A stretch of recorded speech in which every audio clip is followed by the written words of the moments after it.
Priyanka, welcome to Design Rendezvous. And I cannot begin to explain how excited I am to have you over because I'm just excited to speak to you about the work that you do and the phenomenal courage that you've had across your journey. And we'll speak more about it. So, Priyanka, I'm going to jump straight into it. It's in one of the articles that you mentioned, and I quote here, that my love for nature and fear of the unknown has given birth to an evolving series of art prints titled Fantasy Botanicals, wherein I design my own plants. So please tell us, how do you design your own plants? It started very randomly. I was cleaning the table this one day and I find this rose stem without a head on it and a frangipani flower, and I just sort of tied the two together with a thread, and I was joking around. I was like, hey, I've designed my own flower, and all that joking sort of got me thinking, like, it would be so cool that if I could design plants, because usually nature has been such a huge source of inspiration for all design, that I was excited to see what would happen the other way around, and I just like sort of jumped at it and decided to turn it into a project. I put it up on Instagram, and that's what I was doing. I was creating my own plants, taking like elements from the garden or from a farm or wherever it may be, and sort of like taking them away from their original context, like what you actually see them as, and sort of giving it a whole new meaning. So that's what they are. They are essentially botanical sculptures.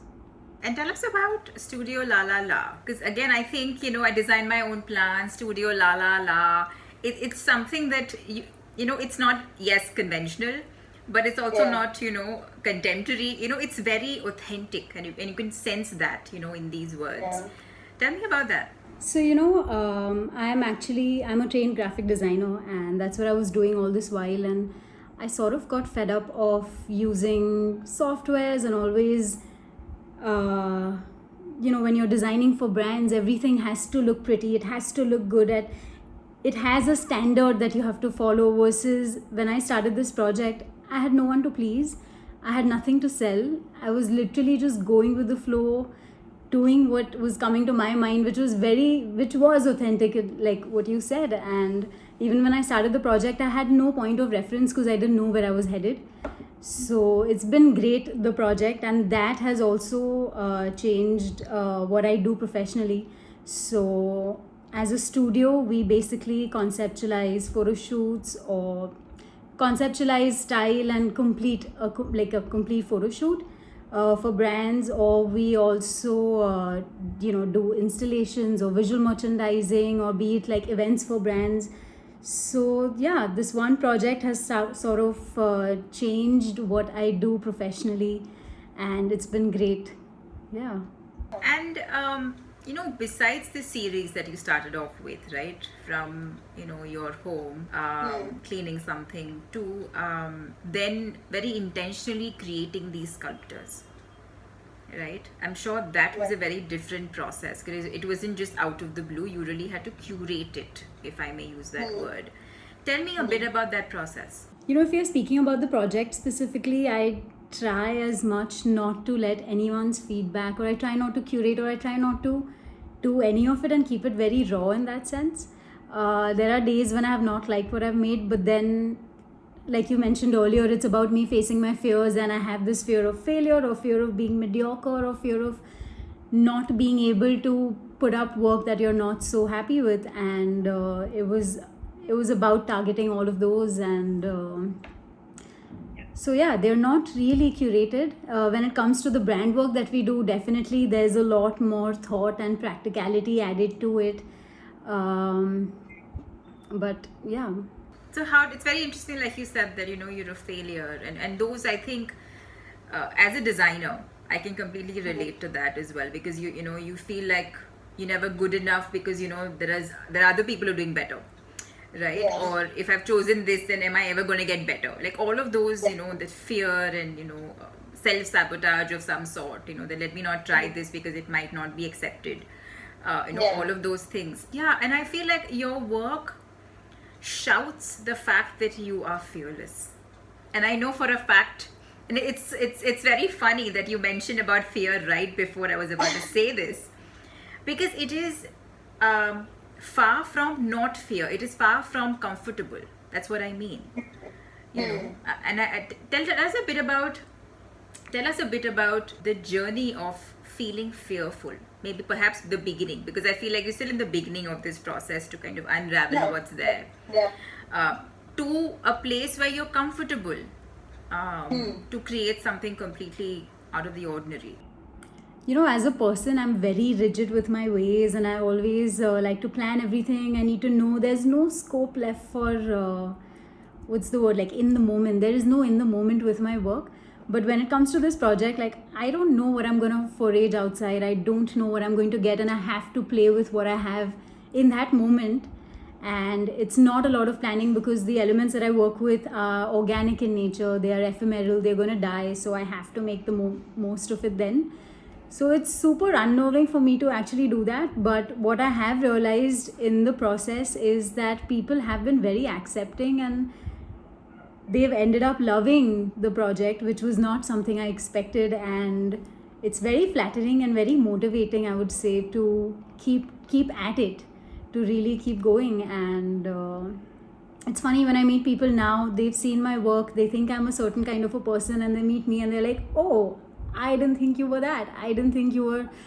Because I can be really shy, I can be really reserved, I can be very contained in that sense, whereas my work doesn't look like that. So maybe it's one of those things that people say, it sounds so cliche and I hate it, but it's so true, that you have to be true to yourself, or you just do what you really feel, go with your gut. And if you're genuinely going for it, you will just find something really interesting. So tell me about this this journey where you were creating, the typical graphic design work, perhaps the logos or the brochures, right? And you also, don't like being boxed in a discipline, right? And you prefer to dabble with the word genre more than discipline, because I think it opens up a lot of, horizons for you.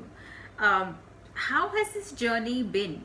Because while I understand that your work has all the necessary skills that you need as a graphic designer, it is not the contemporary graphic design work. To begin with, like how I switched from design to here, like I mentioned, I was so tired of doing everything on a software, not being able to get your hands dirty or feel materials and textures and play with space in that sense. That was not something I had done. And before this project, quite funnily, I would get so excited about my birthdays. Birthdays were really exciting for me, because it was one reason, it just gave me a reason to really go all out, play with things, create an atmosphere that I can invite people to. And because it's my birthday, they follow what's happening, and I can just create this sort of a setting where it makes you feel a certain way, the kind of music that's playing or the smell. And I would attack everything, the smell in the room. I would go and boil things in the kitchen and make sure it's all over the house, because it needs to smell a particular way, or needs to look, or the music that is playing. I really like how it can be a lot more experiential in that sense.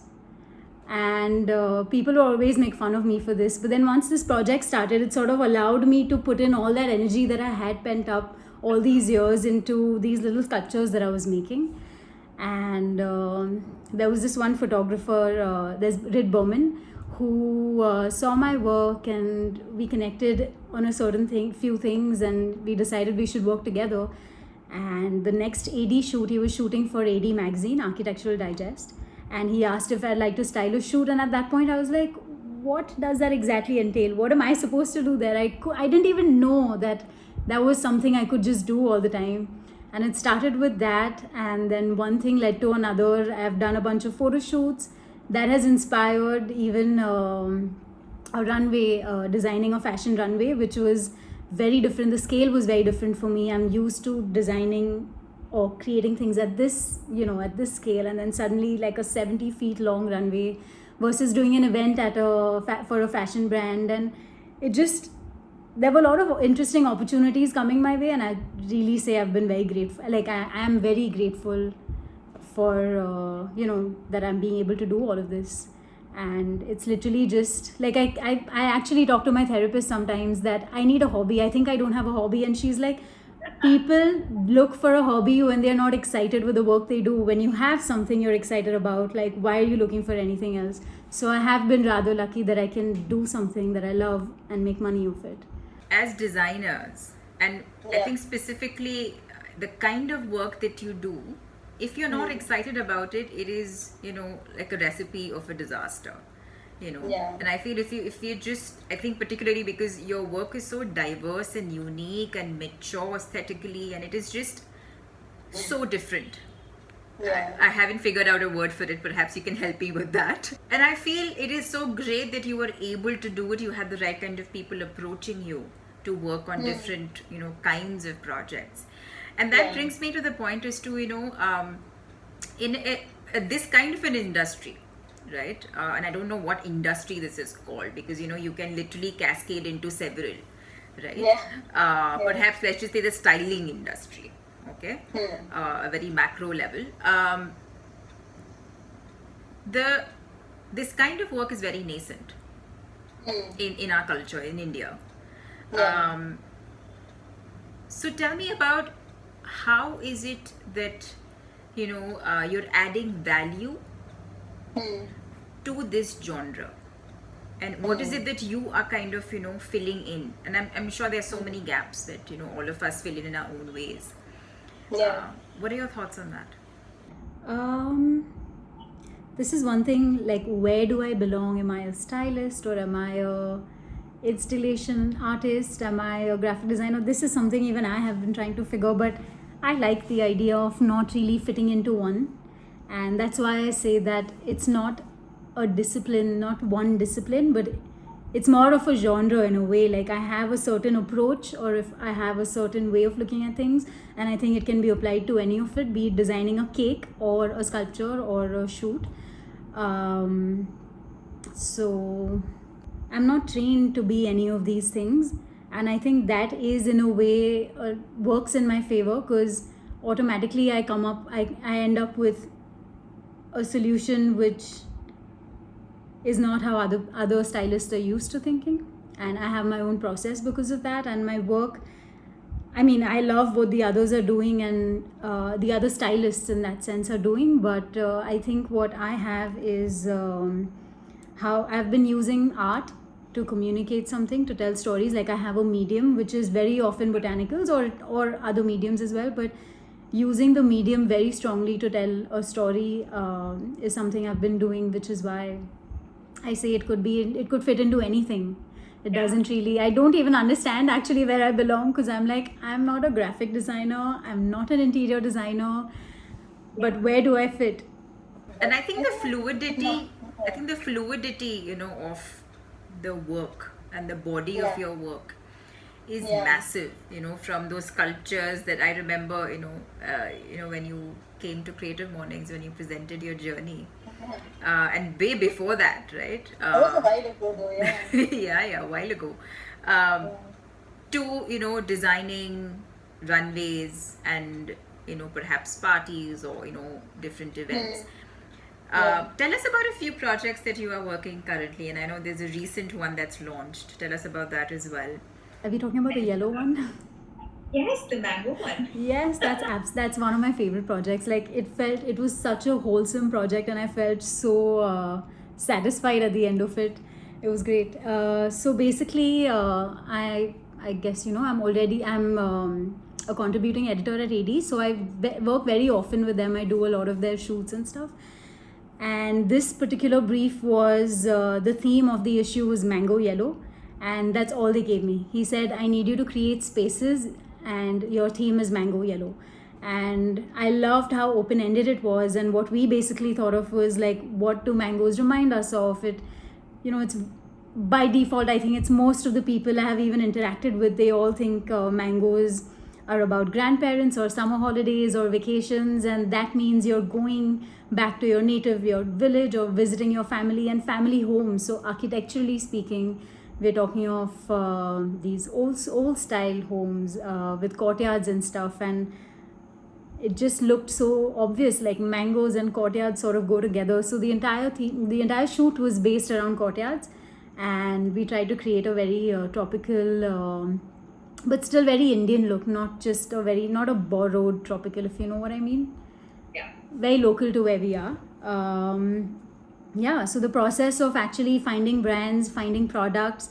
In fact, it was a little bit of a collaboration with the brands, because they tweaked their products specifically for the shoot. Be it like we've also taken fabrics from one particular brand and taken a chair from somewhere, put it together. So the process was crazy. There was a lot that went into it till the shoot finally came together. And plus, again, we're talking about COVID, so that was another thing we were dealing with. But yes, it was a very satisfying project. It was the first time. Again, scale was very different for me. I'm not used to designing spaces in that sense, which is why I'm like, where am I? I'm not an interior designer, but I'm doing a job of an architect or an interior designer in this sense. Which is why, as a studio also, I've always made sure I've hired people with different they come from other disciplines, be it a product designer or an interior or a sculptor for that matter, because it sort of adds to what we are doing. And so that has been one extremely fulfilling project. I'm very happy with the way it turned out, and we had put in a lot of effort and work. So I'm glad it worked out. It is absolutely, like, you can see it, and I've seen, I think if you go, to go back to your Instagram, you can see the work that goes in. Of course, those are just 4 images, but I'm pretty sure there were, too many days that went into it. Yeah. Tell us about the fashion runway that you were a part of. So I actually did a shoot for Vogue. They were featuring Payal Singhal, a fashion designer, Payal Singhal's new collection, and they asked me to design a set for it.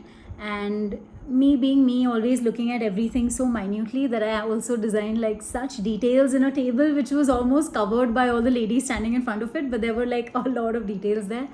And I think Payal noticed those details, and she's like, I like what you've done here, would you do the same for our runway? And they were celebrating 20 years then, so it was kind of a big thing for her. So it was a one-man army at that point. I mean, I did have one assistant, but just the 2 of us, and this looked so intimidating. And at that point, I didn't even know you can rent furniture or props. Like, it's such a basic thing that everyone knows. I think what I find exciting is that finding all the other countries or the West, they have their language, the way they do things. But in India, it's such an exciting time for design, because we are still developing our language, our own language. So that is one thing I find very exciting as well. Like, be it whatever discipline I'm working with, that is something I try to always put in, like what is genuine, or what is more local, and still not being too Indian or kitschy or anything, but still kind of local in that sense, finding our own voice over here. So that project was exciting in that with that respect. On a serious note, so I want to move this conversation to the future of design and experience. Yeah. Okay, and now focusing more on the aspiring creatives. Yeah, at whatever level they are, right? I think this journey of experimentation is, I think, across your experience. How can the aspiring creatives pave their path, just like how you have? It could be a coincidence, it could be, in any way. But I think it's an intentional paving of the path. It's not like, oh, okay, then brands just approached me and I did something. It's not as easy as that, right? So how can they pave their path that would lead to a mature, functional, aesthetically, driven pieces of work that are fulfilling? And I understand the entire commercial aspect of it, the client aspect of it, and all that goes with it. But what would you say to the aspiring creatives when they really want to do something? I think in a world where design is really morphing into various definitions, there is no one definition to design. Design, I believe, is a lifestyle. It's the way you live. Right? And then, of course, if you're very lucky, you will monetarily gain out of it as well. What would you say to these people? I can literally speak from my experience and not be too preachy or something, but one. Also, I don't want to discard the 7 years that I've spent working in an agency, studying in college, and then working in various firms. I think that is really key, which I think people sort of tend to overlook now. Like the younger lot, they think, oh, I don't need this, I can just start my own agency, which is great. But I think one thing I would say is definitely they should work with, they should learn under seniors, or learn a little bit, see how it works in the market or in the field. And then, of course, I really would like to stress on the fact, that you mentioned paving your own path. I think finding your own voice, or finding your own, what you are comfortable working with, what is also, I don't know, what is working. It needs to work commercially as well. It's not just art, right? Like design is not just art. So that's why I'm so grateful and glad that I had those 7 years where I knew my rules, I knew my basic, and then I was here breaking the rules or playing with them in that sense. Not really breaking them, but playing with them.